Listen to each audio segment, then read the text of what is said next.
रविवारी उसळलेल्या दंगलीच्या पार्श्वभूमीवर 15 जानेवारी रोजी सायंकाळी 5 वेळेच्या सुमारास पोलीस दलातर्फे जिल्हा अपर पोलीस अधीक्षक किशोर काळे, उपविभागीय पोलीस अधिकारी सचिन हिरे यांच्या नेतृत्वात रूट मार्च काढण्यात आला। 14 जानेवारी रोजी रात्री 8:30 वाजेच्या सुमारास किरकोळ कारणावरून शहरातील कुंभारटेक येथील मदिना मोहल्ल्यात 2 गटात तुफान दंगल उसळली। त्यात दोन्ही गटांकडून दगडफेक झाली।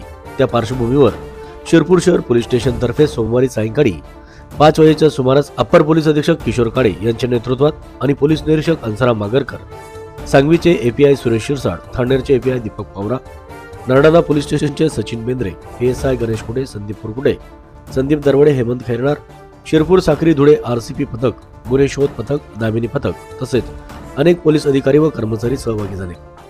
सदर रूट मार्चला शिरपूर शहर पोलीस ठाण्यापासून सुरुवात करण्यात आली।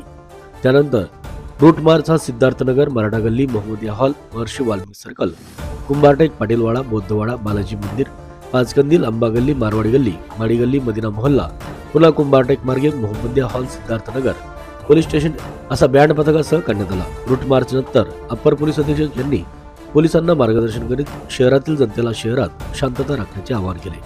काल शिरपूर शहर येथे झालेल्या 2 गटात परस्परविरोधी दगडफेक झाली होती आणि त्याच्यावरून परस्परविरोधी गुन्हे देखील दाखल आहे।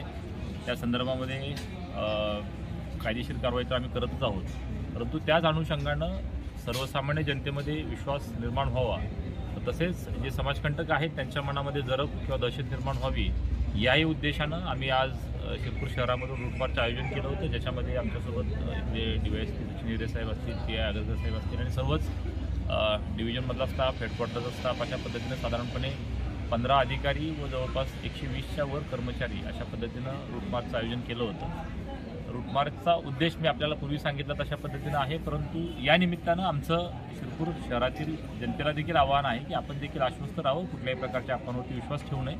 पोलीस आपल्या संरक्षणासाठी तत्पर आहेत आणि कुठल्याही प्रकारचा अनुचित प्रकार होणार नाही किंवा कायदा आणि सुव्यवस्थेला कोणी बाधा आणणार नाही याची आम्ही पुरेपूर दक्षता घेत आहोत।